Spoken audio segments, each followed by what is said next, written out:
A gente volta a falar sobre a PEC que está sendo discutida em Brasília. O presidente da Câmara, Arthur Lira, do PP de Alagoas, já anunciou que o projeto será votado só na próxima terça-feira. E o futuro ministro da Fazenda, Fernando Haddad, ressaltou em um evento que vai colocar pobre no orçamento e rico no imposto de renda. Para falar mais sobre a questão econômica, a gente conversa com o economista-chefe da Sarinvest, professor do INSPER, Alan Gani. Tudo bem, professor? Mais uma vez, bem-vindo aqui à Jovem Pan, Jornal da Manhã.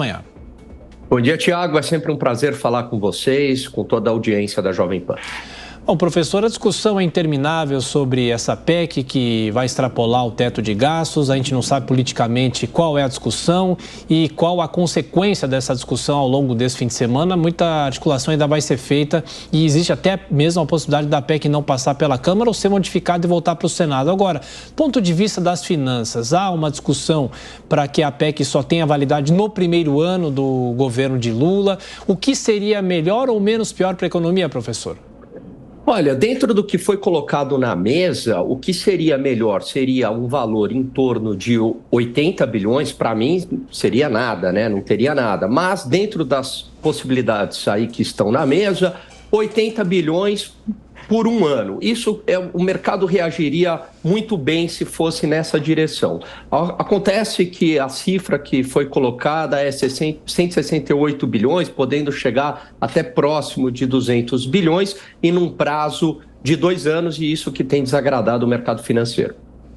Professor, agora as perguntas dos comentaristas, começando por Roberto Mota.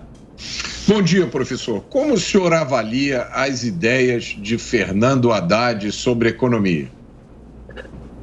Bom dia, Mota. Então, me traz bastante preocupação. Por quê? Porque essas ideias de Fernando Haddad, elas nos lembram as ideias do primeiro mandato do governo Dilma ou do segundo mandato do governo Lula, como queiram, que é basicamente a expansão do gasto público, que é utilizar os bancos estatais, né, para fomentar a economia, essa visão desenvolvimentista, essa ideia de controle de preços também, a ideia que você consegue controlar preço de energia, controlar preço de combustível, controlar preço de taxas de juros, porque à medida que você coloca esses bancos estatais subsidiando taxas de juros, é um controle de preço também.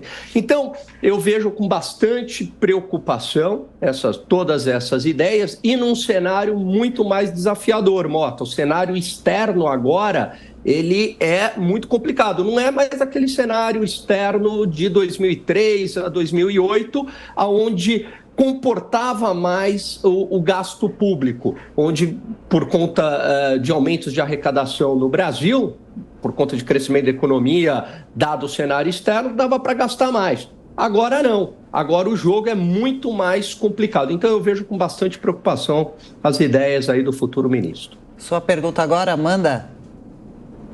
Alan, bom dia. Eu não ouvi o futuro ministro Haddad falando nesses termos, muito pelo contrário, ele deu uma entrevista recente, longa, anteontem, a Bolsa até subiu mais de 2.000 pontos enquanto ele dava essa entrevista à tarde, ele falava em responsabilidade fiscal, na importância de manter ajustadas despesas e receitas, em nenhum momento ele falou em usar a BNDES ou qualquer outro banco público como uma política parafiscal.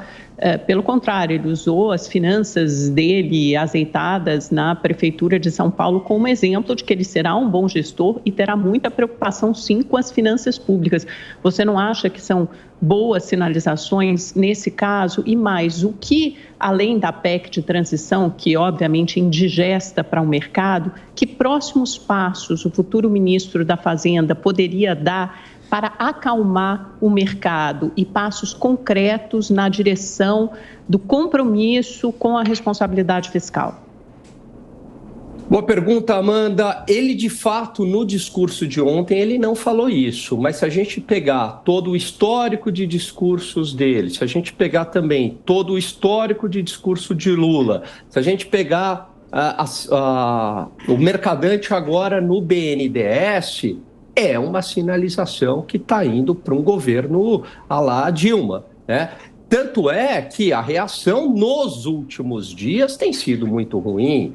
A Bolsa foi quase buscar os 100 mil pontos, as taxas de juros dispararam, as taxas pré-fixadas estão em torno de 14%. Na curva, na taxa de juros praticada pelo mercado, a Selic para o ano que vem já indica algo entre 13,75 e 14, bem diferente do relatório Fox, que ainda está lá nos 11,5. Então, a reação a essas ideias da equipe econômica tem sido muito ruim. O que eu vejo é que o mercado ele está tão desesperado que ele se apega a qualquer migalha. Então, qualquer frase mais bem colocada, qualquer sinalização mais atenuada por parte do Fernando Haddad, então aí o mercado reage bem. Mas ontem foi um dia de muita volatilidade, a Bolsa caiu muito, depois voltou a subir, não é que teve uma alta expressiva, fechou ali próximo do 0 a 0 com uma ligeira alta. Então ainda não houve uma sinalização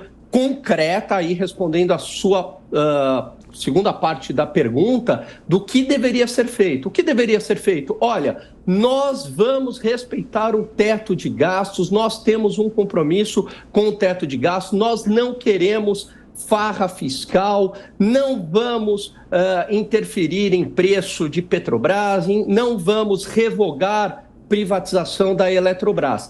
Ter mais ou menos o que o Lula fez lá no primeiro mandato, uma carta de compromisso com os brasileiros de que todas as conquistas realizadas no governo anterior, principalmente do ponto de vista fiscal, elas sejam mantidas. Professor Alan Gani, agora a pergunta do deputado Coronel Tadeu. Bom dia, professor Alan. O currículo do futuro ministro da Fazenda, sinceramente, não me agrada. Aliás, ele dá uma sinalização para mim do tipo salve-se quem puder. E nós sabemos que os governos passados não tiveram responsabilidade fiscal ou não buscaram essa responsabilidade fiscal, excetuando aí o Paulo Guedes, que procurou o máximo possível trabalhar dentro dessas 4 linhas. O que me preocupa é como é que o Haddad vai buscar essa responsabilidade fiscal. Eu só vejo 2 alternativas. Uma delas é o aumento de imposto, o que seria muito inóspito para o mundo econômico, para o mercado financeiro. E a outra é o corte de subsídios. O senhor acha que isso é o que vai ser feito pelo PT mesmo? Nós vamos impor um aumento do custo de vida ao brasileiro? E uma segunda pergunta, que eu nunca consegui um esclarecimento perfeito sobre isso. Como é que fica o impacto dos juros de longo prazo em cima da atual dívida brasileira? Boas colocações, Coronel Tadeu. Vamos lá.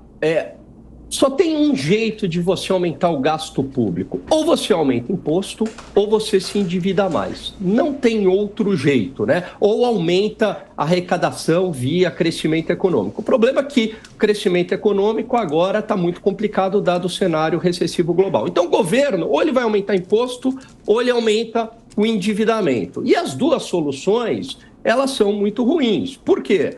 Porque o aumento do imposto acaba penalizando ainda mais a economia e pode ser até que caia a arrecadação.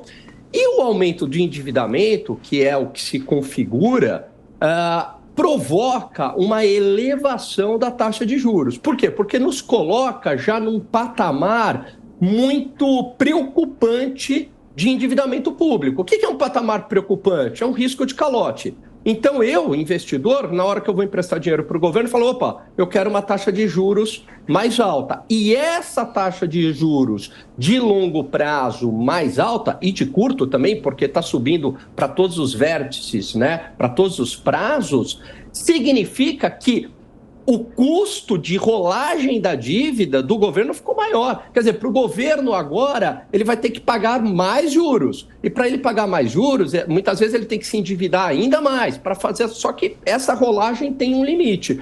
Por isso que é muito complicado, O teto de gastos é justamente para evitar essa dinâmica perversa do aumento do gasto público via endividamento. No fundo, o teto de gastos governo, não dá para gastar desnecessariamente, tem que ter sobra de caixa, tem que reduzir endividamento. É uma regra, em essência, para botar um freio no gasto público. Professor Alan Gani, mais uma vez, obrigado pela atenção, pela gentileza. Bom fim de semana. Até a próxima. Eu que agradeço, é sempre um grande prazer falar com todos vocês.